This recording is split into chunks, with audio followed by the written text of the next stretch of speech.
কয়েকদিন ধরে এত পরিমাণ ব্যস্ততায় দিন কেটেছে, যার জন্য আমি একদমই সময় পাইনি। আবার এদিকে আমার থ্রি পিসের ব্যবসাটা আলহামদুলিল্লাহ অনেক ভালো চলছিল। এমনিতেই কিন্তু আমার দর্জির কাজের অর্ডার প্রচুর পরিমাণে আসে। তো এদিকে আবার আমার মা অনেক অসুস্থ হয়েছিল। তো মায়ের চোখের নেত্রনালী অপারেশন করা হয়েছিল, যার জন্য মা কিছুদিন অসুস্থ ছিল। তো আমাদের এখানে নিয়ে এসেছিলাম, তো তারই একটা ব্যস্ততা ছিল। আর এই জন্য সব কাজই হয়েছে, কিন্তু ভিডিও আপলোডটা দেওয়া হয়নি। আমি যদি দর্জির কাজ না করতাম তাহলে দেখা যাচ্ছে কি মাকে সামলেও আমি কিন্তু ভিডিও দিতে পারতাম। তবে আমি যেহেতু দর্জির কাজ করি এবং পাশাপাশি একটা ব্যবসা করি এবং সাথে আমার একটা মেয়ে আছে, তো এত কাজ একসাথে করা একেবারেই সম্ভব নয়। তো সেই জন্য ভিডিও আপলোড করাটাই আমি বিরতি রেখেছিলাম। আর দর্জির কাজ তো আমাকে করতেই হবে, আমি যতদিন বেঁচে আছি আমার ওই কাজটা হচ্ছে একটা ভালোবাসার কাজ। তো ওই কাজটা নিয়ে আমি বেঁচে থাকি, তো সেই কাজটা আমাকে করতেই হবে। তো সেই জন্য দর্জির কাজ করেছি আর পাশাপাশি মাকে একটু সেবা যত্ন করেছি। আর আমার ছোট্ট একটা বেবি আছে, তো সেই বেবির জন্য কাজ একেবারে এগোয় না। তো সেই জন্য ভিডিও আপলোড একদমই হয়নি। তবে এবার থেকে চেষ্টা করব আপনাদেরকে প্রতিদিন একটা একটা করে ভিডিও আপলোড করার। মায়ের হাসপাতাল থেকে অপারেশন করিয়ে তারপরে আমাদের বাড়িতে নিয়ে এসেছি।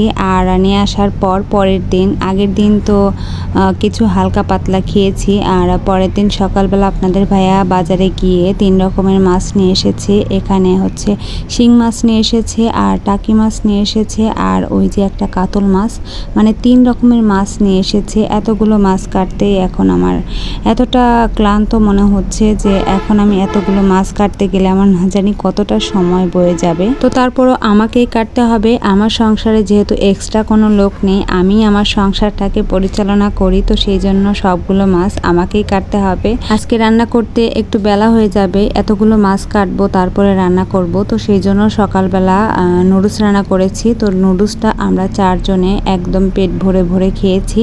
সকালবেলা যতটুকু লাগে ঠিক ততটুকুই খেয়েছি, আর দুপুরবেলার ভাতটা হলেই হবে। তো সেই জন্য আমি ধীরে ধীরে কাজ করতে থাকি যতটুকু পারি।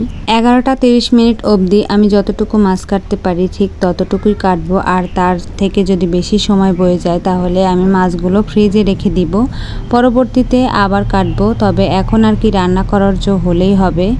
কাতল মাছটা এত পরিমাণ বড় ছিল, যার জন্য আমি ধরতেও পারছিলাম না আর ভালোভাবে কাটতেও পারছিলাম না। তো তারপরও অনেক আষ্টে পিষ্টে ধরে মাছটাকে কাটছিলাম। আগে মাটিতে ফেলে আষ্টেটা ফেলে নেওয়া উচিত ছিল, তবে আমি আজকে অন্যরকমভাবে মাছ কাটছি। মাছের মাথাটা রেখে দিব, আজকে মাছের মাথা রান্না করব না। মাছের মাথা দিয়ে মুড়ি ঘন্ট খেতে কিন্তু অনেক ভালো লাগে, তো সেই জন্য মাছের মাথাটা রেখে দিব। কথা বলতে বলতে আমি কিন্তু 2 রকমের মাছ কেটে ফেলেছি, আর এখন হচ্ছে কাতল মাছটা কাটছি। ভাবছিলাম যে এতগুলো মাছ হয়তো বা আজকে শেষ হবে না রান্নার আগে। তো আলহামদুলিল্লাহ আল্লাহর নাম নিয়ে বসেছি, আর কাজগুলো এত তাড়াতাড়ি এগিয়ে গেছে।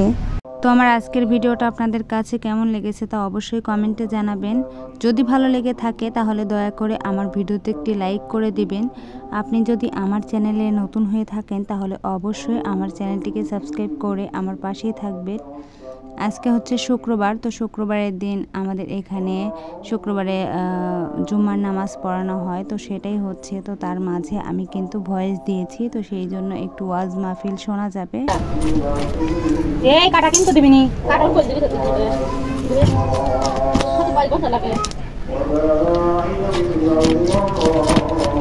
কাটা দিলি তখন কিন্তু আমার দোষ নেই।